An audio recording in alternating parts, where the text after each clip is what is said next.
You're listening to the Fitzy and Wippa podcast. How are you going after the vasectomy, mate? I mean, that was a roller coaster for you, wasn't it? Especially doing the sample collection firstly, and the dog was in the room.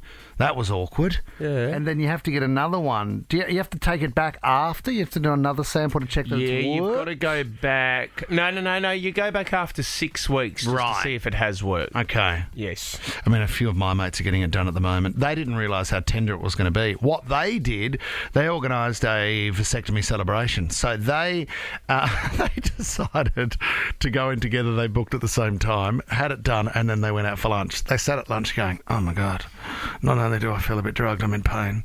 Why would you do that? Because they thought it was just going to be a non-event. Like, everything's going to be fine. They sat there going, I think I might just go home and lie down. This isn't all that comfortable. Because you do hear stories too, and there's a bloke down at Auskick, and he's got a bit of a limp. And I remember saying to him one time, what happened? Why have you got a limp? And he went, it's from my vasectomy. Because it is so sore. It is still so sore. And I think it's something like 1 in 10,000 don't always go to plan. This is a story here which has blown up overnight on the internet because it became a tricky situation. The woman did not want to have kids.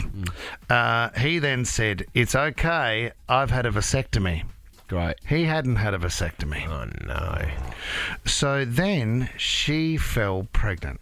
Can then he claim, it must be the 0.05% that gets through? It must have been that one little fighter. Does he then have to prove that he's had the operation? Well, he apparently showed her scars and everything. Yeah, right. And pretended and said, it's so sore. I won't be able to get off the couch this weekend. Had the old V done. No way I'm moving, guys. Got to look after downstairs. I'm in pain. So she falls pregnant. Then thinks to herself, well, he's had a vasectomy. I don't know how to tell him because he's going to think I've been cheating. Of course. So she didn't know whether to say anything. Yes. And also, for religious reasons, wasn't in a position to part with the baby. So she had to have the baby. So here was this ridiculous situation of him who had lied through this whole thing, and then her just getting bigger and bigger, feeling sick, pretending to be okay, vomiting at lunch at work. No, not pregnant, everything's fine. He's had a vasectomy, had a vasectomy. Anyway, it wasn't until they sat down, had the baby, realised that he had lied and gone through this whole process, because he kept doing, can't be me. Well, this is the thing. I wonder What a mess. With cheating situations like that, with guys who've had vasectomies before and their partner does get pregnant, God, there's got to be some big questions asked there, doesn't there? 100%, 13, 24, 10, if you'd been in a situation like this or heard of one, but when they do a vasectomy, don't they cut the cord? Like, is there still any chance at all? No, they don't cut the cord because the swimmers still have to get through. They're just not. So, it's still. Is there still a pathway for a swimmer to get through? There's still the end product. Yeah, but I just don't. It doesn't have the element. Well, it's not. It's not Michael Klim anymore. It's not swimming at its best ability. Right. Okay. You know what I mean?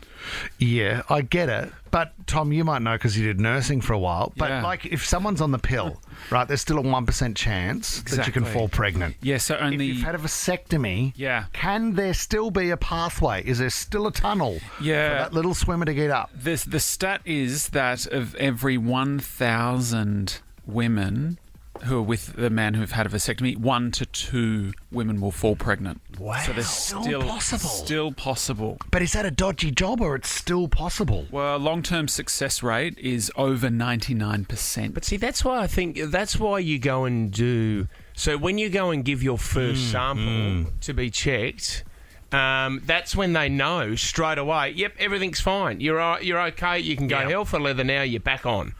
The panic for one mate of mine who had it done, he was like, he's got a profile, and he was saying that you've got to get it there, like you said, Fitz, within an hour, I think, of getting the sample. So you've got to rush it up, but you have to keep it warm.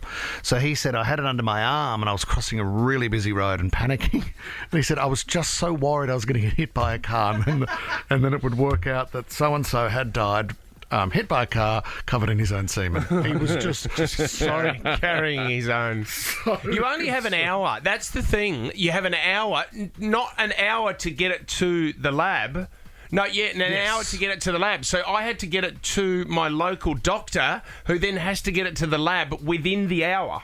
Yeah, I was going to say, I didn't think your collection took an hour. Well, he said the delivery guy comes and picks it up at 12:15 today. So you've got to get it here at 12:10. Right. Delivery guy will pick it up and take it straight to the lab so they can test it straight away. Panic. So the timing of it is crucial. I'm picturing like an Olympic marathon, Olympic relay race where the delivery guy is standing there, you've got the vial. Yes. And then they're standing there with their arm cock ready to go. They start running, bam, and then they hand the next tube off to the next person and they're starting to go. And then runner number 3's coming around the turn. And over to Usain Bolt. Bam. Number 4 gets hit by a car and he's I covered am in known his as own. Usain Bolt in the bedroom, so I'll Okay. take that last leg, please. You're listening to the Fitzy and Wippa podcast.